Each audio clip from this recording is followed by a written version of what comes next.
Hi guys, ఇప్పుడైతే నేను మీకు లేటెస్ట్ గా ట్రెండ్ అవుతున్న కాక్రోచ్ జనతా పార్టీ గురించి మీకు పూర్తిగా డీటెయిల్ గా చెప్పబోతున్నా.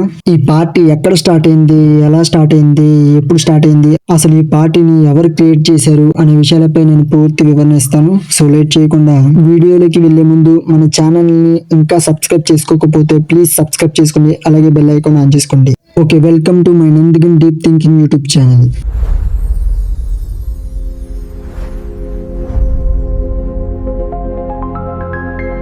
కాక్రోచ్ జనతా పార్టీ ఇదేం పార్టీ అని మీరు అనుకుంటున్నారా?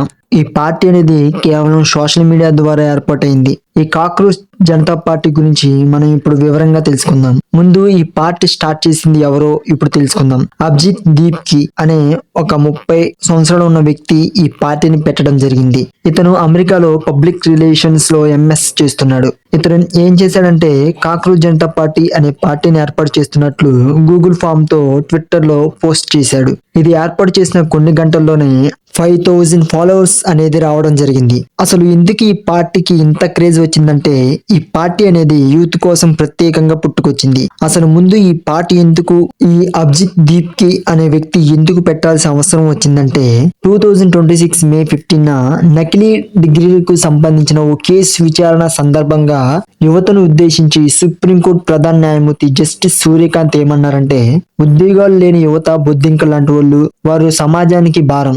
ఏ ఎంప్లాయ్మెంట్ లేక కొంతమంది మీడియాలోకి, సోషల్ మీడియాలోకి, మరికొంతమంది ఆర్టీఐ అండ్ అదర్ యాక్టివిటీస్ గా మారి అందరినీ అటాక్ చేస్తున్నారు అంటూ యువతను బొద్దింకలతో పోల్చారు. ఇలా పోల్చిన మరుసటి రోజే సోషల్ మీడియాలో కాక్రోచ్ జనతా పార్టీ ఆవిర్భవించింది.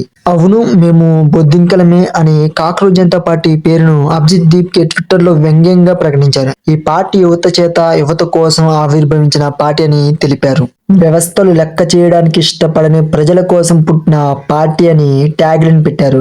ఇలా కాక్రోచ్ జనతా పార్టీ సెటైరికల్ గా పుట్టిన పార్టీ. ఈ పార్టీ అనేది అఫీషియల్ గా రిలీజ్ చేసిన పార్టీ కాదు. ఎలక్షన్ కమిషన్ దగ్గర కూడా రిజిస్ట్రేషన్ చేయలేదు. ఇది కేవలం సెటైరికల్ మూవ్మెంట్ అనే వ్యంగ్యంతో, హాస్యంతో ప్రభుత్వాన్ని ప్రశ్నించే ఒక ఉద్యమం. ఈ పార్టీ ఎందుకు ఇంతలా సోషల్ మీడియాలో ఫాలోవర్స్ సంపాదించిందంటే, ఈ పార్టీ అనేది ముఖ్యంగా స్టూడెంట్స్ గొంతు విప్పి ప్రభుత్వాన్ని ప్రశ్నించడానికి ఒక వేదికగా అయింది. నిరుద్యోగం, పేపర్ లీక్స్, కరెక్షన్స్, అలాగే స్టూడెంట్ ఆత్మహత్య వంటి సమస్యలతో బాధపడే యువత ఈ పార్టీ వెనుక నిలబడ్డారు.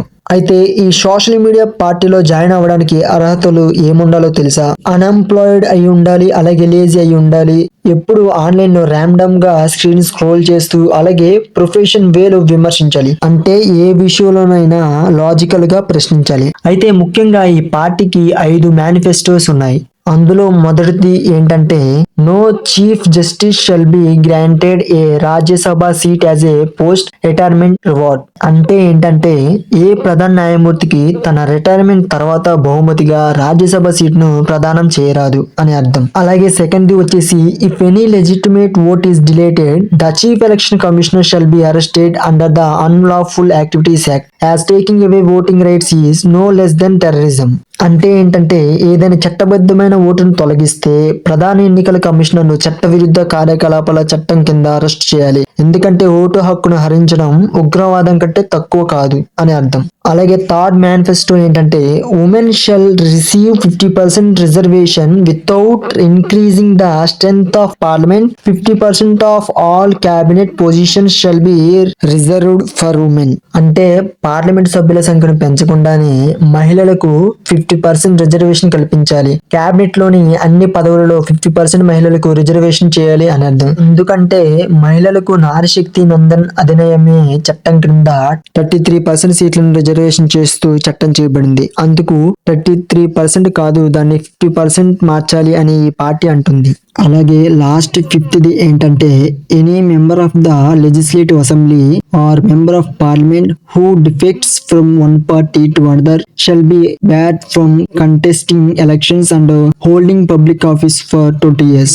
అంటే ఒక పార్టీ నుండి మరొక పార్టీలోకి వెళ్ళిన ఏ శాసనసభ సభ్యుడైనా లేదా పార్లమెంట్ సభ్యుడైనా 20 సంవత్సరాల పాటు ఎన్నికలలో పోటీ చేయడానికి మరియు ప్రభుత్వ పదవిని చేపట్టడానికి అనర్హులు అవుతారు అని దీని అర్థం. అయితే ఈ సిజేపీ పార్టీలో కొన్ని విషయాలపై సభ్యత్వ ప్రక్రియలో తీసుకోబడని పేర్కొంది. అవేంటంటే మతం గాని, కులం గాని, అలాగే లింగం పరిగణలోకి తీసుకోబడవని పేర్కొంది. నిజానికి ఈ వివాదం తీవ్రం అవడంతో ప్రధాన న్యాయమూర్తి సూర్యకాంత్ మళ్ళీ ఒక వివరణ ఇవ్వడం జరిగింది. ఆయన ఏమన్నాడంటే తన మాటలను తప్పుగా అర్థం చేసుకున్నారని, తాను నకిలీ డిగ్రీలతో న్యాయ వృత్తిలోకి ప్రవేశించిన వ్యక్తులను ప్రత్యేకంగా విమర్శించానని, దేశంలోని నిరుద్యోగ యువతను కాదని ఆయన చెప్పారు. కానీ అప్పటికే తన ముందు అన్న మాటలు కాక్రోచ్ అన్న విషయాలు చాలా సెన్సేషనల్ అయిపోయాయి. ఈ వివరణ చాలా లేట్ అయిపోవడంతో చాలా దూరం వెళ్ళిపోయాయి పరిస్థితులు.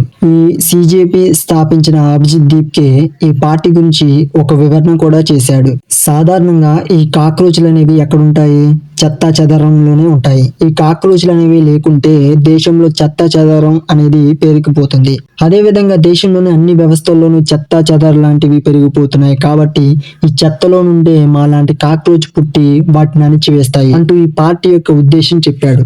అయితే లేటెస్ట్ గా ఈ న్యూస్ అందరికీ తెలిసిందే. నీట్ పేపర్ లీక్ అవడంతో స్టూడెంట్స్ తో ఢిల్లీలో జంతర్ మంతర్ నిరసనలు చేసింది. 2026 నీట్ పేపర్ లీక్ మరియు సిబిఎస్ఈ ఆన్ స్క్రీన్ మార్కింగ్ అవకతవకలపై కేంద్ర విద్యాశాఖ మంత్రి ధర్మేంద్ర ప్రధాన్ రాజీనామా చేయాలని కోరారు.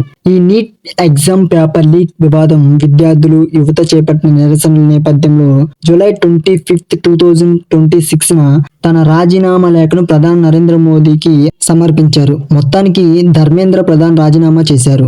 జూలై 26, 2026 నూతన కేంద్ర విద్యాశాఖ మంత్రిగా ప్రహ్లాద్ జోషికి విద్యాశాఖ అదనపు బాధ్యతను అప్పగించారు. సో ఈ పార్టీ గురించి నేను చెప్పిన విషయాలు మీకు అర్థమయ్యాయి అని అనుకుంటున్నాను. ఈ వీడియో మీకు నచ్చినట్లయితే ప్లీజ్ లైక్ చేయండి. అలాగే మన ఛానల్ సబ్స్క్రైబ్ చేసి బెల్ ఐకాన్ ఆన్ చేసుకోండి. Okay, thank you, bye bye.